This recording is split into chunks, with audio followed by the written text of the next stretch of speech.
Amen. God bless you sa ating beloved co-preacher. Tayo po muna yung manalangin, mga minamahal. Taas po natin ating makamay, opo, dakilat mapagpalamang banal. Diyos na makapangyarihan sa lahat, aming pinakamamahal na Panginoong Hesus, sa pangunang panalangin po ng aming ginagalma, Pastor End Time Prophet, Lord God. Maraming salamat po sa paglagis mo sa bawat bahagi na iyong banal na gawain natapos natikit sa pagkilos mo sa aming kalagitnaan sa iyong Santong Espiritong nagbigay galak sa mga puso at bagong lahat kami nagpakumbaba, lalo abang lingkod sa aming nagawang pagkukulang, pagkakamali at pagkakasala kabagan mo kami patawarin, lubos-labis po kami nagsisi at sa aking mga labi, Lord God, ikaw po maglagay, makataga dapat bigkasi ikaw akin asahan, buksan mo pong pangunawa, kaisipan ng bawat pagkinig at patuloy mo kaming samahan ng iyong kapangyarihan sa pangalan ni Jesus, and we bind the power of darkness, unbelief, and doubt. Satan cast out, be bound into hell, and be there forever in the name of our dearest Jesus, I pray. Amen and amen. Everybody say, praise the Lord.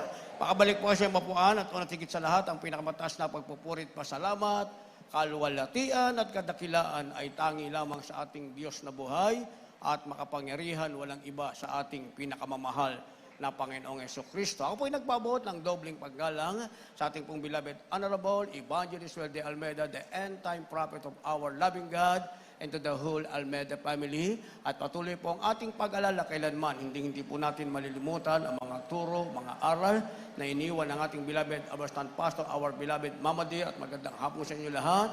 Sa lahat po ng ating pinagpalang mga baguhang narito, sa lahat po ng ating pinagpalang viewers, sa ating live webcast, especially po sa ating beloved Minister Pods, beloved Tin, ating beloved Ted, beloved Minister Luke, sa kalmaman sa buhay, yan po sa dako ng USA. Purihin ang ating pinakamalapit sa Kristo. Ang ating tatalakayin, mga minamahal, pamagatan po natin, the difference God makes. The difference God makes. Sa Tagalog niyan, mga minamahal, ang kahibahan na ginawa ng Diyos o ang pagkakaiba na gagawin ng Diyos. The difference God makes. Basahin po natin ang ating teksto, kindly po sa ating mga beloved Bible readers. The book of Ecclesiastes, chapter 6, verse 11. Seeing there be many things that increase vanity, what is man the better? Verse 7. Or the labor of man is for his mouth, and yet the appetite is not filled. Verse 6. Yeah, though he lived 1,000 years twice told, yet hath he seen no good. Do not all go to one place? God bless you po. Kindly sa Tagalog. Ecclesiastes Kapitulo 6, versikulo 11, 7 at 6. Yamang maraming bagay na nangadaragdag na walang kabuluhan. Ano ang lalong kinaigin ng tao? Dito po sa 7, lahat ng mga gawa ng tao ay para sa kanyang bibig. At gayon may, ang panglasa ay hindi nagsisiyahan. Dito po sa 6, oo, bagamat siya'y nabuhay na 1,000 taon, ay makalawang masaysay. At hindi man nagalak ng mabuti, hindi ba nagsiyayon ang lahat na nag-iisang dako? Amen. Palakpakan po natin ang ating pinakamamahal na Panginoon, ang ating Diyos na mabait sa langit, ang ating pinakamamahal na Panginoong Hesus, ang magpala ng kanyang banal salita. Ang tinatalakay natin, the difference God makes, sa Tagalog, ang kaibahan na ginawa ng Diyos o ang pagkakaiba na gagawin ng Diyos. Sabi ng ating nabasa sa ating teksto, Ecclesiastes, Kabanatang 6, Talatang 11, maraming bagay na dagdag ng walang kabuluhan. Ang tao kasi, mga minamahal, sa ginawa ng Diyos na perpekto, maraming idinagdag ang tao. Pero, ang sabi ng ating nabasa sa Talatang 11 ng Ecclesiastes, Kabanatang 6, maraming bagay na idinagdag na walang kabuluhan. Kaya nga nagtatanong ang tao, ano ba ang mas maigi sa tao, mga minamahal? Dahil hindi alam ng tao, mga minamahal, kung ano ang mabuti sa kanya. Dahil hindi niya naunawaan na yung pagkakagawa ng Diyos sa kanya at anong bagay ang meron siya na ibinigay ng Diyos ay sapat na yon. Kaya ang tao ay nagtatanong, ano ang lalong maigi sa tao? Kaya sabi ng verse 7, mga minamahal, lahat ng gawa ng tao ay para lamang sa kanyang bibig. Subalit hindi niya ito nalalasahan. Ang ibig sabihin, yung gusto ng tao, ginawa niya, mga minamahal. Tinikman niya ang lahat ng bagay. Pinuntahan niya ang gusto niyang puntahan. ginawa niya ang gusto niyang gawin, mga minamahal.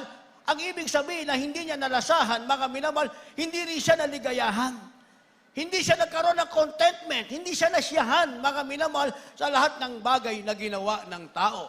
Kaya sabi ng verse 6, mga minamahal, mabuhay man ang tao ng 1,000 taon, nagsisiyaon ang lahat sa isang dako lamang. Ibig sabihin, kung humaba ang buhay ng tao, humaba ng humaba, mga minamahal, at hindi niya naunawaan, mga minamahal, kung ano yung kakaibang ginawa ng Diyos sa kanyang sarili, at sa bagay na nasa libutan na para pakinabangan ng tao, mga minamahal, ang tao ay pupunta lamang sa isang dako. Ano yung isang dako, mga minamahal? Kung naunawa ng tao kakaibang ginawa ng Diyos, isang dakong tunay na tahanan o sa langit ang pupuntahan ng tao. Subalit kung hindi naman maunawaan ng tao ang kakaibang ginawa ng Diyos, mga minamahal, isang dako pa rin ang kanyang pupuntahan, yun ang sinasabing kabaligtaran ng langit, ang sinasabing impyerno. Kaya dapat maunawaan ng tao, mga minamahal, ano ba ang kakaiba na ginawa ng ating pinakamamahal na Panginoong Jesucristo? Dapat nating maunawaan niya yun yan, mga minamahal.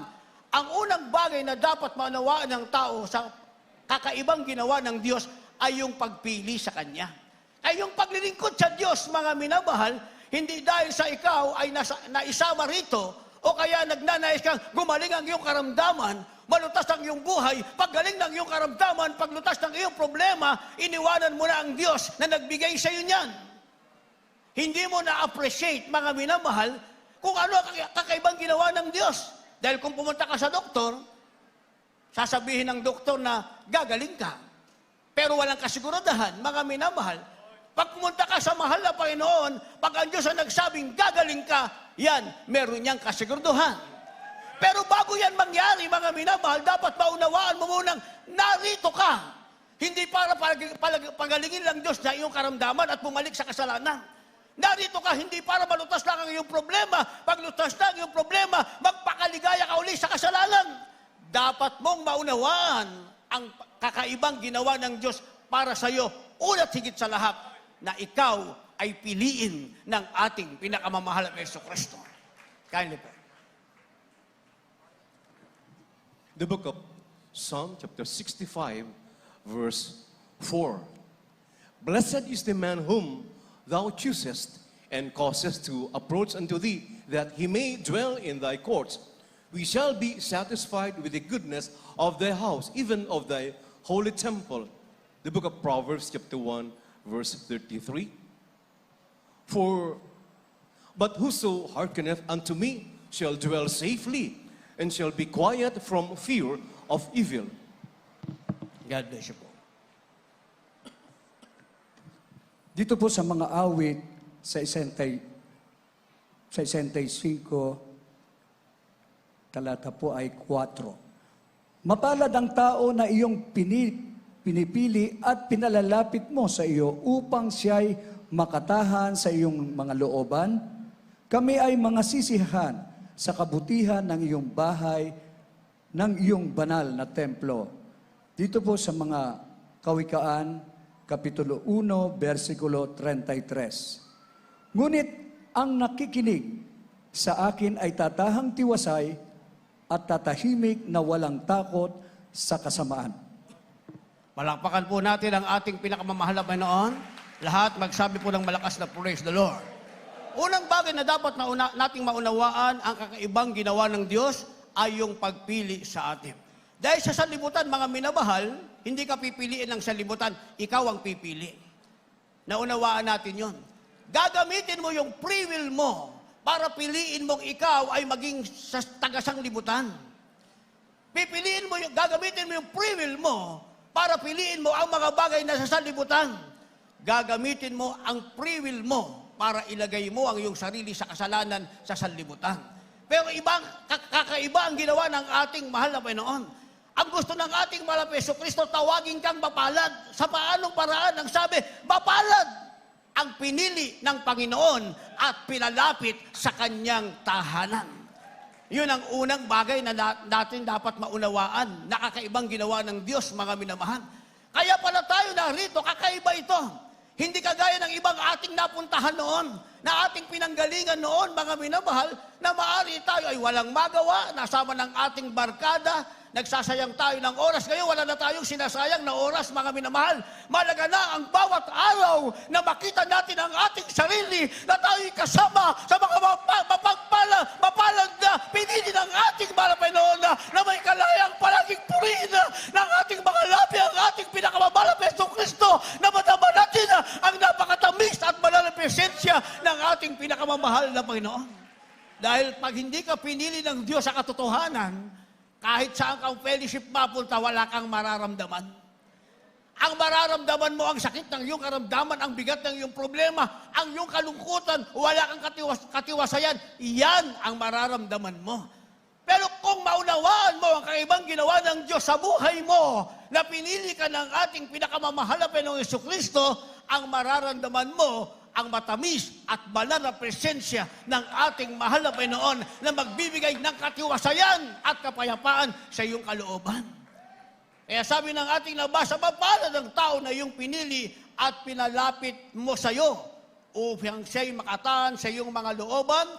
Kami ay masisiyahan sa kabutihan ng iyong bahay, ng iyong banal na templo. Pag narito ka, masaya ka. Pag nasa gawain ka ng mahal na Panginoon, masaya ka. Lutas ang lahat ng iyong problema, wala kang problema. Kailan babalik ang problema o mananatili ang problema pagka hindi ka nag-concentrate sa pagpupuri sa ating mahal na Panginoon. Pero pag nandito ka, isa lang ang aim mo, mga minamahal, ang goal lang natin ay madama ang matamis at banal na presensya ng ating mahal na Hesus Kristo.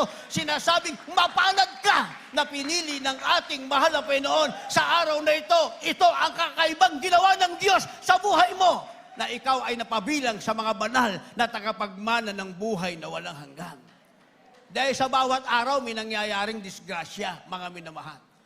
Kagaya nung nangyari sa amin nung isang araw, Biyernes, mga minamahal, o Wednesday rather. Papunta kami sa gawain natin dito, mga minamahal. Kaya pala traffic, dahil doon sa unahan, mga minamahal, merong naplata na napakalaking sasakyan. Siguro 20-wheeler yun kasi napakahaba, mga minamahal. So nag-cause siya ng traffic. Dito ka pa lang sa Paso de Blas, mga minamahal. Dahil traffic, iginit-git ko yung aking sarili sa left lane, mga minamahal, pero yun ay mga truck. So kasabay ko yung napakalaking truck, nandun ako sa tagiliran niya, mga minamahal. Dahil nandun ako sa tagiliran, mayroong biglang sumulpot na kotse na biyos, na kulay gray, mga minamahal. Pag siksik niya sa akin, nakita ko siya sa side mirror, pinabayaan ko siya. Sa isip-isip ko, sige, mauna ka na. Pero pag una niya sa akin, kinalad ka siya ng napakalaking truck na nasa tagiliran ko, mga minamahal. Isipin niyo kung wala ang ating mahal na Hesus Kristo, walang mag-uudyok sa'yo kung ano ang gagawin mo.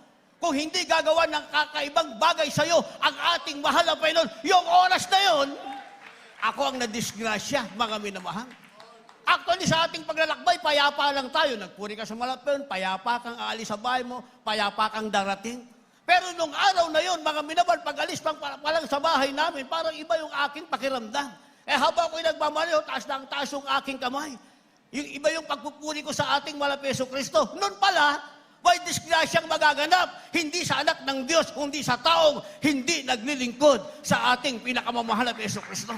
Yan ang sinasabi ng banal na kasulatan, ang Diyos ay gagawa ng kakaibang bagay sa iyo. Sabi ng banal na kasulatan, ang Diyos ay maglalagay ng bayang kapalit mo. Instead na ikaw ang mapapahamak ang bayang hindi naglilingkod sa ating pinakamamahal na Hesus Kristo. Kaya sabi ng ating labasan, nilagyan natin ito ng supporting verse, mga minamahal. Proverbs o Kawikaan, Kabanatang 1, ang talata ay 33. Ngunit ang nakikinig sa akin ay tatahang tiwasay at tatahimik na walang takot sa kasamaan. Palakpakan muna natin ang ating mahal na Panginoon. Lahat magsabi na malakas na praise the Lord. Ito ang kakaibang bagay na ginawa ng Diyos. Matapos na tayong piliin, ang Diyos ay nangungusap sa atin. Hindi ba nararamdaman natin yan? Nangungusap ang Diyos sa bawat pagkilo, sa iisipin mo, sa sasabihin mo, sa gagawin mo. Nangungusap ang Diyos. Maliban na lamang na hindi ka nakikinig, iba ang pinakikinggan mo. Hindi ang Diyos sa langit kasi sa libutan meron din Diyos. Hindi ba? Sabi ng banal na kasulatan, ikaw ay sa iyong amang dyablo na sisimula pa ay sinungaling. Tinatawag siya, mga minamahal, na Diyos na sanlibutan. Iba ang bulong niyan sa iyo, mga minamahal. Ang bulong niyan sa'yo, gumawa ka ng kasalanan. Ang bulong niya sa'yo, mang-api ka ng kapwa, malabang ka ng kapwa. Ang bulong sa'yo ng kaaway, huwag mong gawin ang kalooban ng Diyos. Pero ang ibubulong sa'yo ng ating mabait na Diyos sa langit, ang ating mahal na Panginoon, gawin mo ang kanyang kalooban. Pagpapalain ka, gagawa ng kaibang bagay ang Diyos, pabor para sa'yo. Kaya sabi ng ating nabasa, ngunit ang nakikinig sa akin ay tatahang tiwasay at tatahimik na walang takot sa kasamaan. Ano ba na mangyari sa sanlibutan? Sumamawa ng sanlibutan, mga minamahal, didinggin mo ang tinig ng ating mahal na Panginoong Jesucristo, gagawa at gagawa ng kakaibang bagay ang Diyos para sa iyo. Makikita mo ang pagkapahabag sa paligid mo, ikaw na anak ng Diyos, mananatili kang intact na sa iyo ang pag-iingat ng ating pinakamamahal na Panginoong Jesucristo. Kaya sa banal na kasulatan, mga minamahal, gamitin natin ang mga istorya ito sa banal na kasulatan kung paano ang Diyos ay gumawa ng kakaibang bagay. Hindi ko po ata naisulat. Kindly, Mateo chapter 9 verse 20. At ihanda natin ang 2 King chapter 17 verse 12 and 14. Kindly po. The Gospel of St. Matthew, chapter 9, verse 20. And behold, a woman which was diseased with an issue of blood 12 years came behind him and touched the hem of his garment. Verse 22. But Jesus turned him about, and when he saw her, he said, Daughter, be of good comfort. Thy faith hath made thee whole. Mateo Kapitulo 9, versikulo 20, talo sa 22. At narito, isang babaeng inagasan na may 12 taon na, ay lumapit sa kanyang likuran at hinipo ang laylayan ng kanyang damit. Darapat paglingon Jesus, pagkakita sa kanya ay sinabi, Anak, laksan mo ang iyong loob, pinagaling ka ng iyong pananampalataya. At gumaling ang babae mula sa oras na iyon. Amen. Praise the Lord. Palakpakan natin ang malakas ang ating mahal na Panginoon. Lahat magsabi ng praise the Lord. Doon sa pinanggalingan natin, hindi pwedeng pumalakpak ng malakas. Di ba? Pero ngayon, dito, pwedeng pumalakpak ng malakas. Pwede rin magsabi ng malakas na praise the Lord. Yan lang ang ingay nyo. Huwag kayong gigawa ng ibang ingay. Pag yan lang ang ating sound, narinig ng kapitbahay natin, pati sila, pagpapalain ang ating pinakamamahal na Panginoon. Sa ating nabasa, mga minamahal, ano ang kalagayan ng babae? Ang sabi, 12 taon siyang inaagasan. 12 taon, mga minamahal. Sa madalit salita, sa 12 taon, kung meron siyang ari-arian, mga minamahal, meron siyang kabuhayan, gagamitin niya yon para gumaling siya. Sa madalit salita, maaaring ginamit niya. Nanggaling siya kung saan-saan doktor, sa quack doktor, sa magagaling na doktor, sa mga espesyalista, at saan-saan, at marami siyang ininom na gamot, maaari. Kagaya ng ating beloved brother na nagpatotoo kanina, mga minamahal, hindi ba? Kasi gusto niya gumaling sa kanyang karamdaman. Pero isang araw, sa kagustuhan niyang gumaling sa karamdaman, kung ano-ano ang kanyang ginawa, mga minamahal, naging taong grasa na siya, nasa lansangan na siya, mga minamahal. Nawala siya sa kanyang sarili. Pero sa babaeng ito at sa ating mahal na kapatid, nagpatotoo kanina, gumawa ng kaibang bagay ang ating mahal na Panginoon. Sabi ng ating nabasa, mga minamahal, na ang babaeng ito ay mapalapit sa ating pinakamamahal na Panginoong Jesucristo during earthly ministry ng ating mahal na Panginoon, na hawakan niya lang ang laylayan ng damit ng ating mahal na Panginoon, gumaling ang kanyang pananampalataya. Kaya sabi ng verse 22, datapot paglingon ni Jesus at pakakita sa kanya ay sinabi, Anak, lakasan mo ang iyong loob, pinagaling ka ng iyong pananampalataya at gumaling ang babae mula sa oras na yon. Paano siya gumaling? Hindi na siya gamot, mga minamahal. Dahil 12 years na siyang may karamdaman. Maaring wala na siyang kabuhayan, kaya nakipagsiksika na lamang siya nang mapakinggan niya na merong Jesus na nagpapagaling. Sa kanyang pakipagsiksikan, mga minamahal, hindi na pera ang ginamit niya. Ang ginamit niya, pananampalataya, gumawa ng ibang bagay ang ating malapit sa kanya. Sabi ng ating nabasa, na-discern ng ating malapit kanyang pananampalataya. Kaya ang sabi ng malapit, Anak, lakasan mo ang iyong loob, pinagaling ka ng iyong pananampalataya. Kaya pag gumaling ka sa pananampalataya, anong tawag dyan, mga minamahal? kakaibang ginawa ng ating Diyos. Yan yung ating titulo, The Difference God Makes. Gagawa sa iyo ng kakaibang bagay ang ating mahal na Panginoon. Pero wala kang gagastusin, mga minamahal. Wala kang pupuntahan, pero meron kang lalapitan at sasampalatayanan. Walang iba ang ating pinakamamahal na Panginoong Jesucristo. Ang pinag-uusapan natin na gumawa ng kakaibang bagay, malapit ay sa kagalingan. Paano naman ngayon sa tinatawag na kahirapan? Basahin natin. Kindly po. The second book of Kings, chapter 17, verse 12. For they served idols, whereof the Lord had said unto them, Ye shall not do this thing. Verse 14. Notwithstanding, they would not hear, but hardened their necks, like to the neck of their fathers, that did not believe in the Lord their God. God bless you po sa Tagalog. Ikalawang mga hari, Kapitulo 17, versikulo 12. At sila nagsisipaglingkod sa mga Diyos-Diyosan na siyang sa kanila ay sinabi ng Panginoon, huwag niyong gagawin ang mga bagay na ito. Beloved Brother Joey, ano ang ating binabasa? First King? 2 Kings. Ano ba yung ating nabasa ating beloved Doc kanina? Second King? Excuse me, First King. First King chapter 17, verse 12 and 14. Kindly. The first book of Kings, chapter 17, verse 12. And 14. First Kings, chapter 17, verses 12 and 14. Amen. And she said, As the Lord thy God liveth, I have not a cake, but an handful of meal in a barrel, and a little oil in a cruse. And behold, I am gathering 2 sticks, that I may go in and dress it for me and my son, that we may eat it and die. 14. For thus saith the Lord God of Israel, the barrel of meal shall not waste, neither shall the cruse of oil fail, until the day that the Lord sendeth rain upon the earth. God bless you po. Kindly. Beloved Brother Joey. Dito po sa unang mga hari, Kapitulo 14, versikulo 12 at 14. Tumindi ka nga, umuwi ka sa iyong bahay, pagpasok ng iyong mga paa sa bayan ng mga First King na Mamamat. tayo. First King na tayo, Beloved Brother Joey.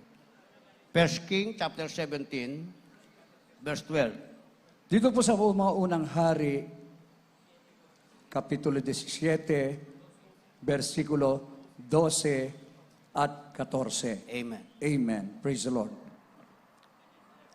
At kanyang sinabi, ang Panginoon mong Diyos ay buhay.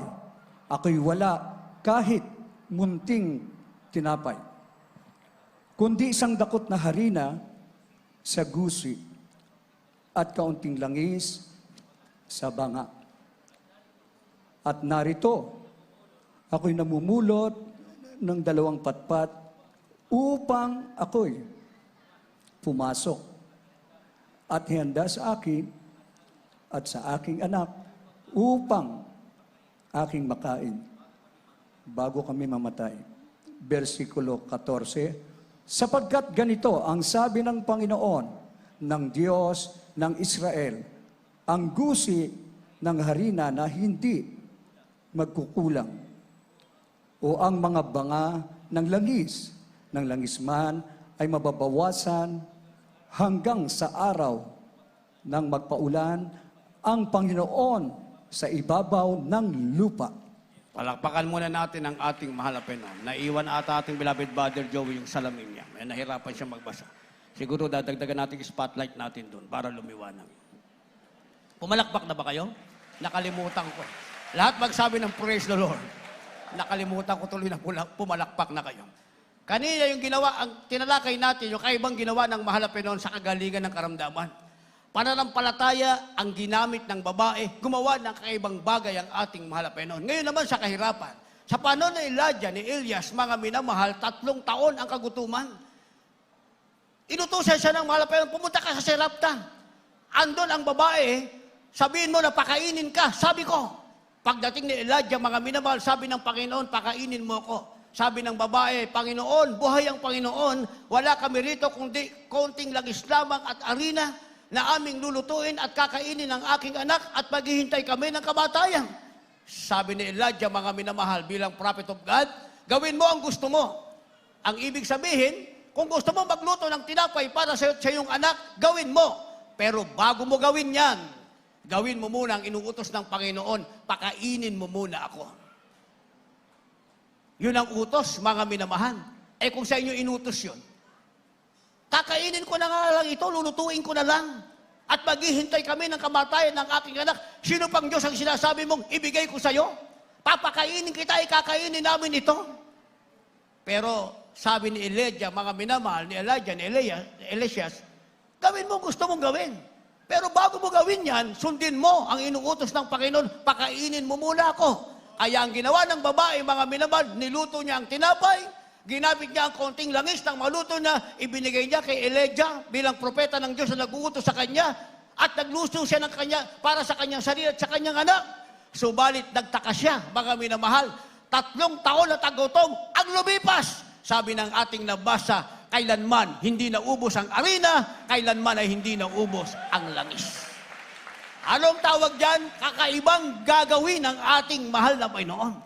Pag sinunod mo ang utos ng ating pinakamamahal na Panginoong Jesucristo, hindi mabigat na salita para sa iyo, malalampasan mo ang kahirapan, kaya kang pasaganahin sa mahabang panahon ng ating pinakamamahal na Jesucristo. Actually, nangyayari sa atin yan, hindi ba? Na matutuhan natin, mga minamahal, ang tamang paraan ng pagbibigay. Ginagawa muna natin kung ano na ipangaral ng ating mahal na magulang sa Panginoon. Bago mo bawasan ang meron ka, bago mo bawasan, unang-una mong alasin ang tinatawag na tithes para sa mahal na Panginoon at magpakita ka ng pag-ibig mo para sa mahal na Panginoon. Kaya ibibigay mo'y buo. Pag binigay mo ang buo para sa mahal na Panginoon, gawin mo ang gusto mong gawin.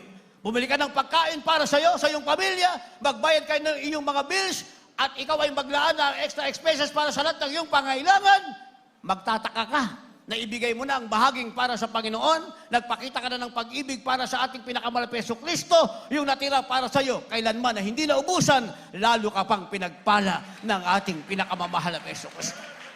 Ang tawag dyan ay kakaibang ginagawa ng ating mahal na Panginoon.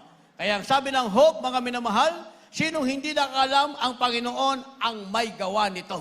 Walang pwedeng gumawa nito, mga minamahal. Kaya dapat malaman ng marami, ipagsasabi natin na ang Diyos sa langit ang tanging pwedeng gumawa nito. Kindly. The book of Job, chapter 12, verse 9 and verse 10. Who knoweth not in all this, that the hand of the Lord hath wrought this? In whose hand is the soul of every living thing, and the breath of all mankind. God bless you. Job Kapitulo 12, versikulo 9 at 10. Sino hindi nakakaalam sa lahat ng mga ito na ang kamay ng Panginoon ay siyang gumagawa nito? Nasa kamay niya ang kaluluwa ng bawat bagay na may buhay at ang hininga ng lahat ng mga tao. Amen. Palakpakan po natin ang ating mahal na Panginoon, lahat magsabi ng praise the Lord. Sino hindi nakakaalam nito? Amen? Sino hindi nakakaalam nito? Pinagpala tayong alam na natin na ang pwedeng gumawa ng lahat ng bagay na ito ay walang iba, kundi tangi lamang ang kamay ng ating pinakamamahal na Jesucristo. Kaya pag pinaglikuran mo ang ating mahal na Jesucristo, ang nasa iyo ay ang kamay ng ating pinakamamahal na Jesucristo. Pag nasa iyo ang kamay ng ating mahal na Panginoon, lutas na ang lahat ng problema mo sa buhay. Ang kaaway mo ay kaaway ng Diyos, ang kahirapan mo ay magiging kasaganahan, ang kalungkutan mo ay magiging kagalakan, ang panalangin mo sa bawat sambit ng iyong labi, hindi mo pa binibigkas, meron ng katugunan mula sa ating pinakamamahal na Panginoon. Bakit nagaganap? Sabi ng verse 10 na ating nabasa, sapagkat nasa kamay ng Diyos ang kaluluwa ng bawat bagay na may buhay at ang hininga ng lahat ng mga tao.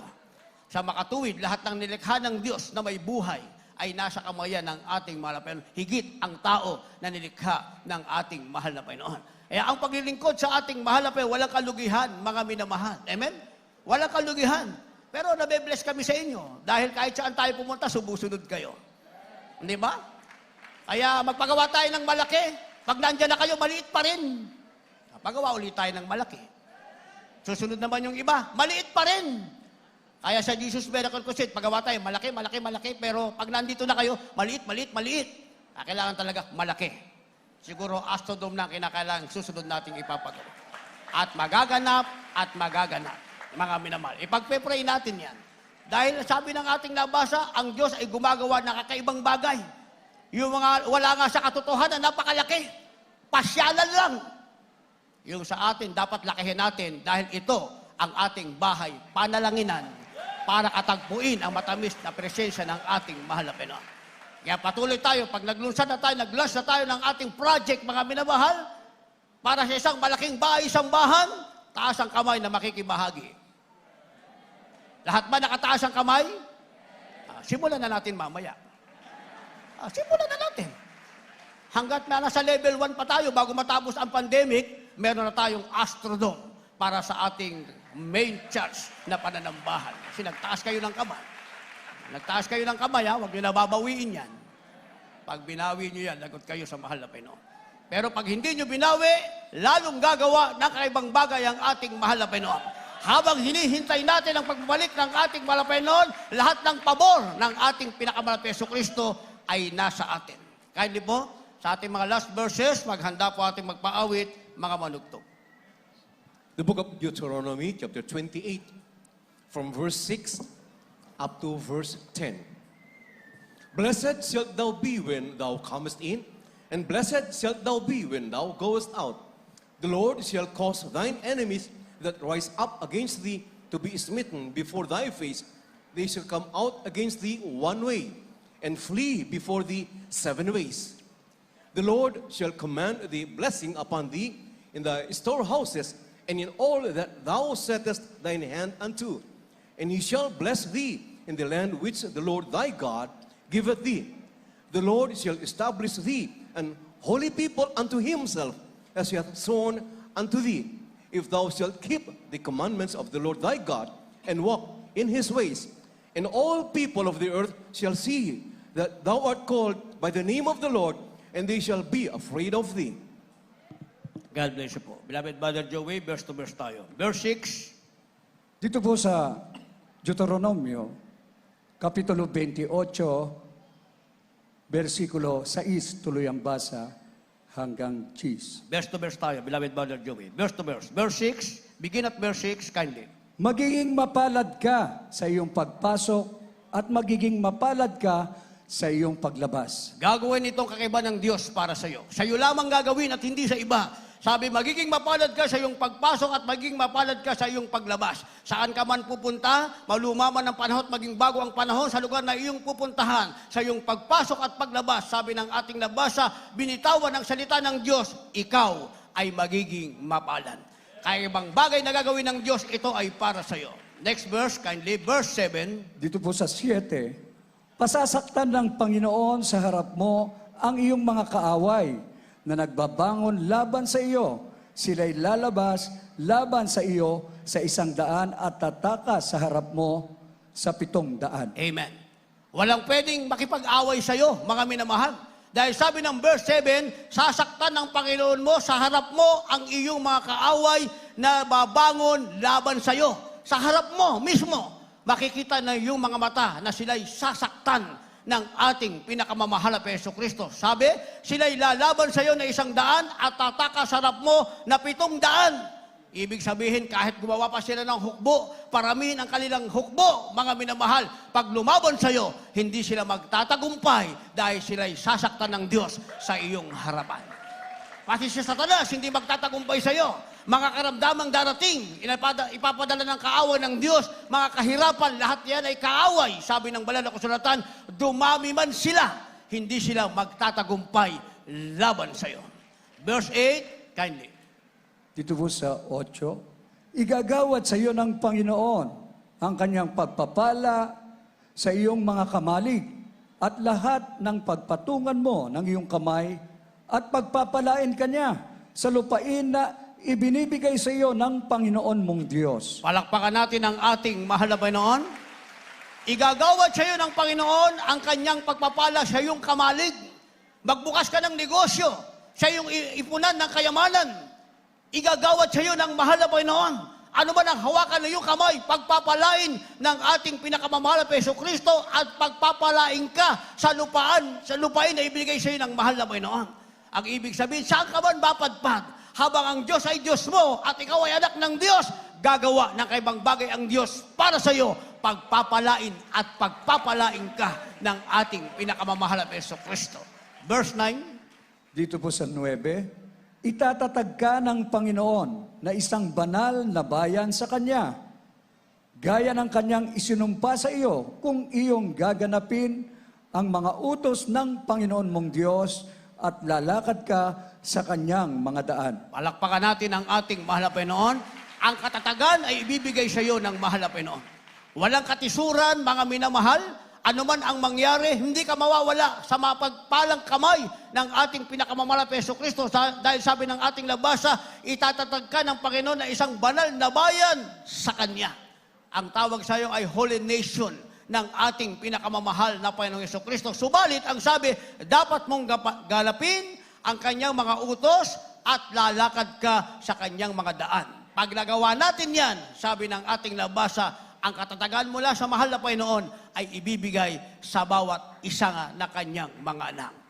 Verse 10, last verse, kindly, maghanda na po ating manugtog at magpaawit. Dito po sa Gs, at makikita ng lahat ng mga bayan sa lupa na ikaw ay tinawag sa pamamagitan ng pangalan ng Panginoon at sila'y matatakot sa iyo. Isang malakas na palakpak sa ating mahal na Panginoon. Lahat magsabi ng malakas na praise the Lord. At mapapatunayan ng lahat ng bayan ng buong lupa, mga minamahal, sabi ng ating nabasa na ikaw ay tinawag sa magitan ng pangalan ng Panginoon at sila ay matatakot sa iyo dahil mauunawaan nila ang meron ka, ang Diyos na gumagawa ng kaibang bagay, mga himalat kababalaghan na ang kapangyarihan ay nanggagaling sa Diyos na ating pinaglilingkuran, walang ibang ating pinakamamahal na Jesucristo. Tayong lahat ay tumayo. Hallelujah. Umawi tayo sa ating mahal na Panginoon. Awitin natin ang awiting, bakit nga ba, Panginoon? Dahil mula nang tanggapin natin ang mahal na Panginoon, hindi natin lubos maisip at tayo ay nagtatanong, bakit tayo pinili ng ating mahal na Panginoon? Tayo'y pinili, sabi ng ating pinag-aralan, dahil gustong gumawa ng kakaibang bagay ng ating mahal na Panginoon sa ating mga buhay. Lahat ng mga dala niyong baguhan, dali niyo sila sa harapan. Tayo po umawin. Hallelujah.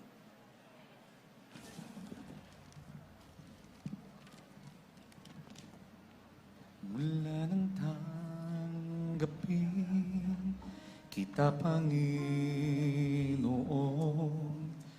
di ko lubos maisip. Parahanin po natin yung mga baguhan natin. Bigyan natin silang daan. Bakit nga ba, Jesus, bakit pinili mo ang isang nilalang na tulad ko? At kung iisipin lang, ako'y wala namang nagawa upang iyong kalulugdan. Kaya sa habang may buhay, pasasalamat ko'y sa'yo. Bakit nga ba, Panginoon, bakit ako kaya Jesus? Ang munting alay ko ay tanggapin. Walang iba. Walang iba kundi ang buhay ko sa'yo ay nanggaling. Pagkat alam ko dahil lamang sa pag-ibig mo. Hallelujah. Bakit nga ba, Panginoon, bakit ako? Sabihin natin, sinasamba kita. Sinasamba kita, Aking Panginoon. aking Panginoon. Hallelujah. Sa pag-ibig mo sa akin sa habang Thank you so much, Lord God. nagpupuri ako. Paglilingkod sa iyo. Paglilingkod sa iyo. At susunod. Susunod sa kalooban Yes. Sabihin natin yan sa ating pinakamamahal na Panginoon. kung iisipin lang, ako'y wala na ba nagawa upang iyong kalulugdan. Hallelujah. Kaya sa habang may buhay, Pasasalamat ko'y sa'yo. Bakit nga ba, Panginoon, Hallelujah. ako? Kaya Jesus, ang munting alay ko'y tanggapin. Ang munting alay ko ay tanggapin. Walang iba. Walang iba, kundi ang buhay ko sa'yo ay nanggaling. Pagkat alam ko, dahil lamang sa pag-ibig mo. Bakit nga ba, Panginoon, bakit ako? Hallelujah.